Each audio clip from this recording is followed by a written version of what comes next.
जय हिंद दोस्तों, अपने यूट्यूब चैनल पर आप सभी का स्वागत करते हैं। बायोलॉजी का जो हम लोग क्लास कर रहे थे उसमें हम लोग उत्सर्जन तंत्र को पढ़ रहे थे।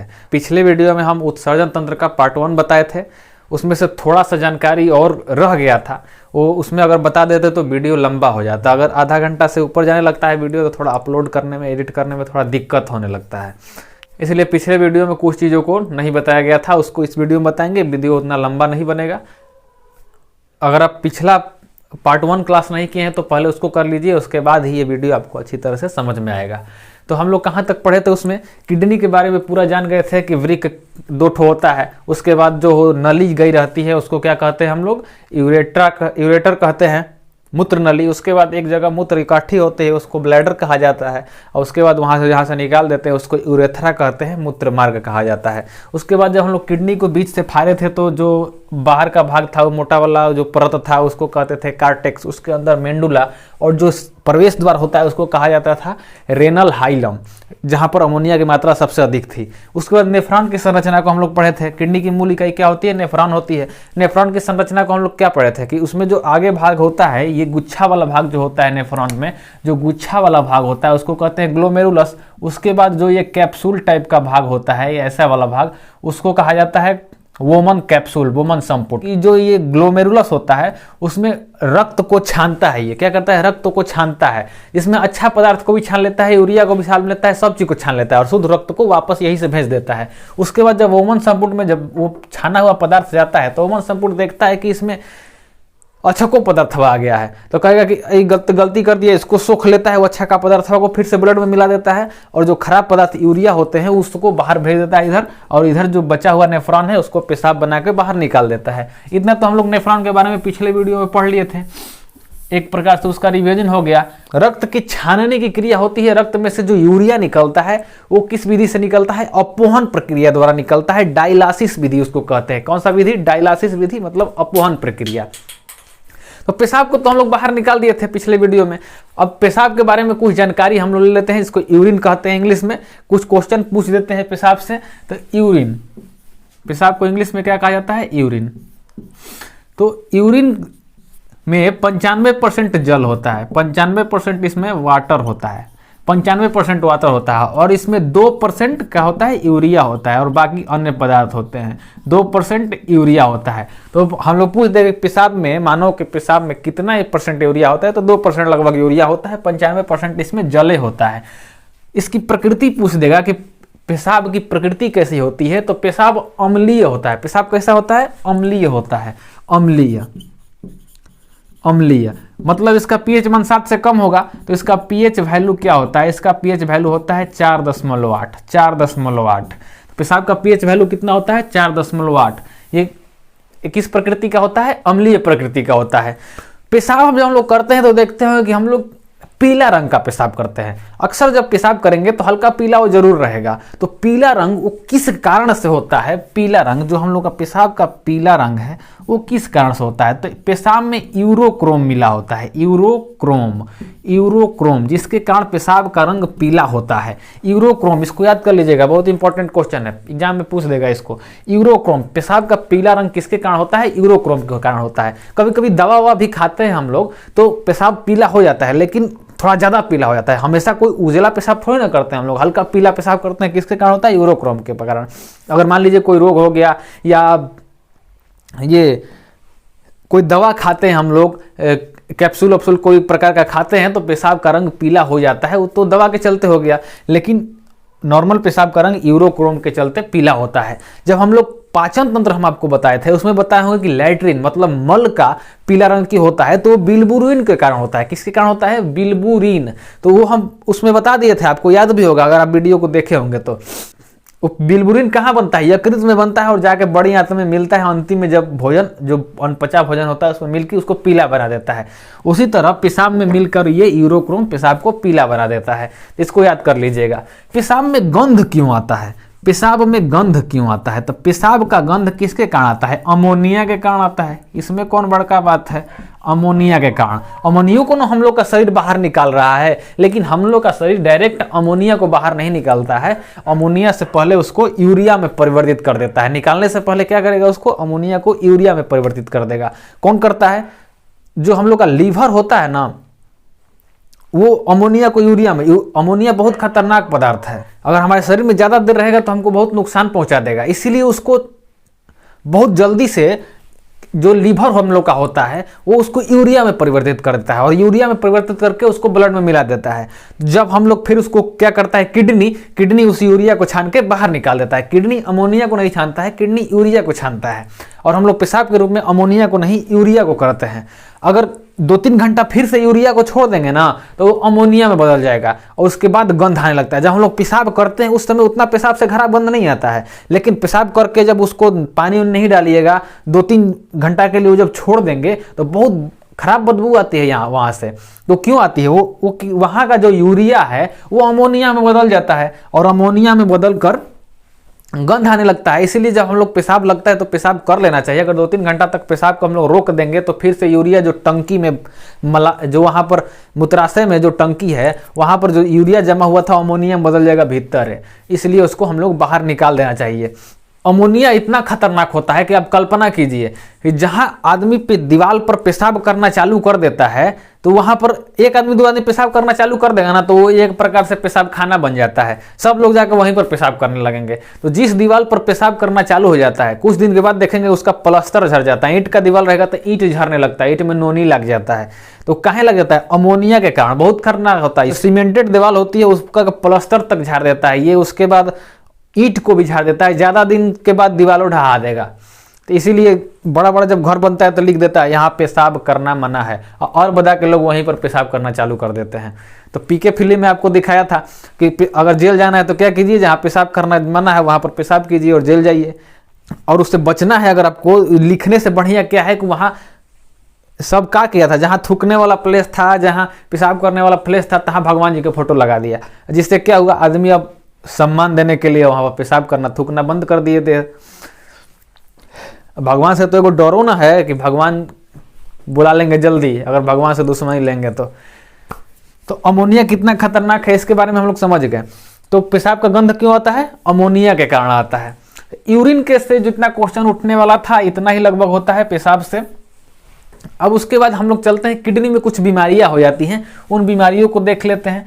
किडनी में क्या क्या बीमारियां होती हैं, बीमारी को देख लेते हैं। किडनी में स्टोन हो जाता है। क्या हो जाता है? किडनी में स्टोन हो जाता है, मतलब पथली हो जाता है।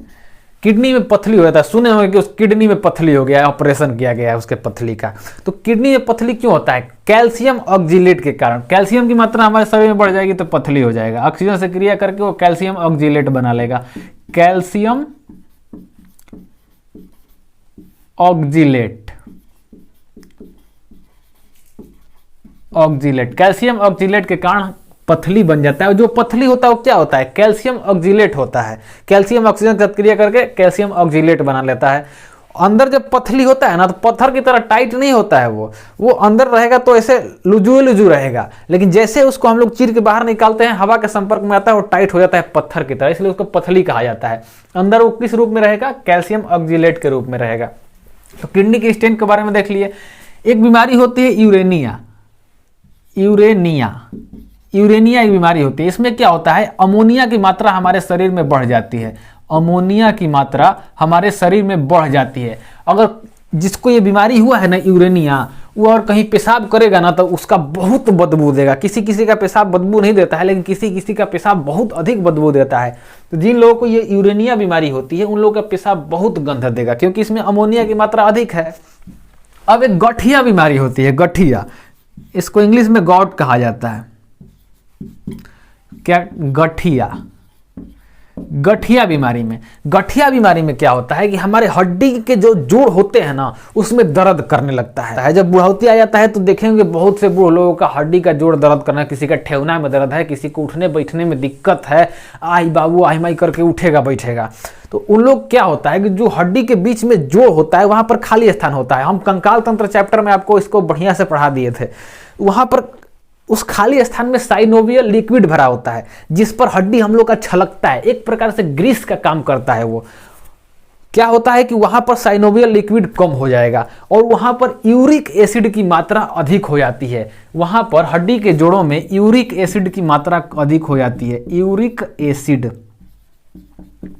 अगर हमारे शरीर में यूरिया की मात्रा बढ़ जाएगी तो वहां पर यूरिक एसिड की मात्रा जमने लगेगी हड्डी के जोड़ों के बीच में, जिसके कारण हम लोग को दर्द होने लगेगा। और जब वहां हड्डी का यूज करेंगे तो जोड़ों पर दर्द होने लगेगा, उसको गठिया कहा जाता है। तो किसके कारण होता है? यूरिक एसिड के बढ़ने के कारण। वहां साइनोवियल लिक्विड होना चाहिए लेकिन वहां पर यूरिक एसिड बढ़ जाता है। कभी कभी किसी का किडनी खराब हो जाता है, किडनी खराब हो जाता है, किडनी खराब हो जाता है, सीधे काम करना बंद कर देगा, किडनी खराब हो जाता है।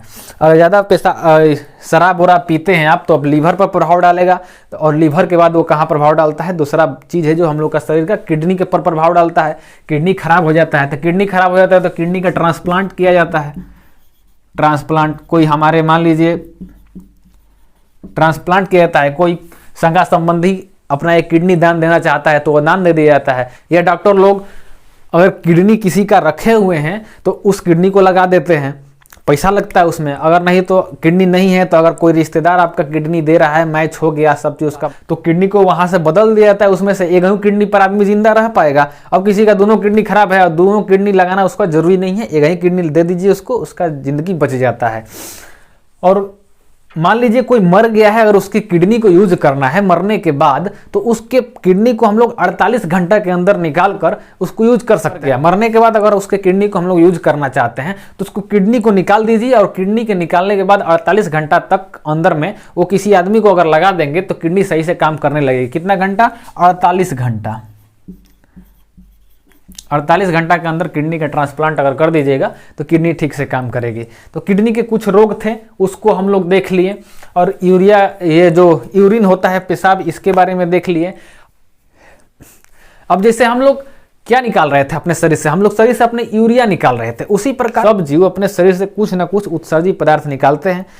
तो हम लोग यूरिया निकालते हैं, कोई डायरेक्ट अमोनिया निकाल देता है, कोई कुछ और ही निकालता है। उसके आधार पर हम लोग एक वर्गीकरण करते हैं, उस वर्गीकरण को यहाँ पर पढ़ लेते हैं। उसके बाद ये जो हम लोग का ये एक्सक्रेटरी सिस्टम है, मतलब उत्सर्जन तंत्र है, वो खत्म हो जाएगा।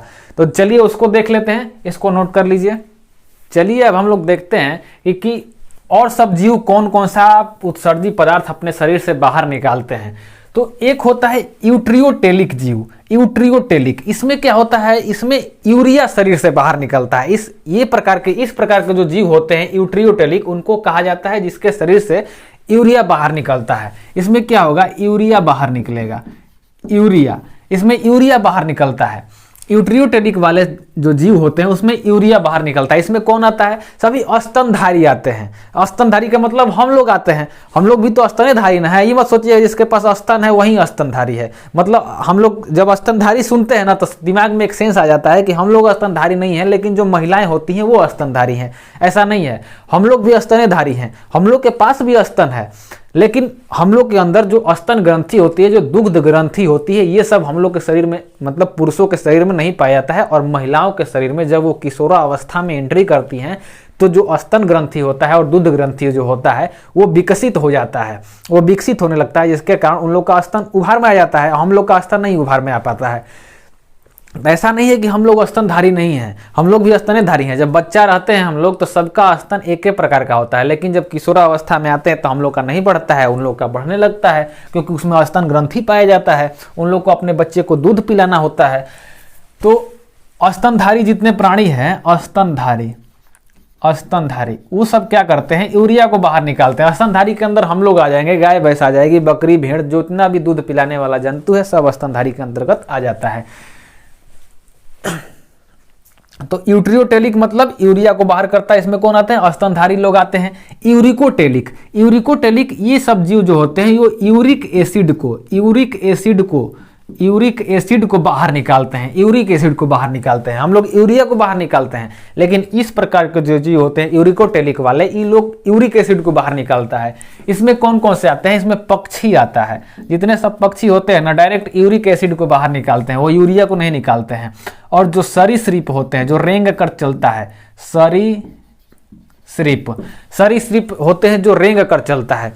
जो रेंग कर चलने वाले जीव होते हैं ना, ऐसे ऐसे एगो कन्हैया इधर इधर कन्हैया इधर, ऐसे वाले जितने भी जीव आपको दिखेंगे सब क्या कहलाएंगे? सरीसृप जीव कहलाते हैं, जो रेंग कर चलते हैं। जैसे छिपकली हो गया, सांप हो गया, ये गिरगिट हो गया, ये सब क्या निकालते हैं, यूरिक एसिड को बाहर निकालते हैं। कौन से अंतर्गत आते हैं, यूरिकोटेलिक का। आजकल का तो कुछ कुछ लड़का वो सरीसृप के श्रेणी में जा रहा है, चलेगा तो ऐसे चलेगा, वो कन्हैया ऐसे कैसे करके पूरा चलते रहेगा वो।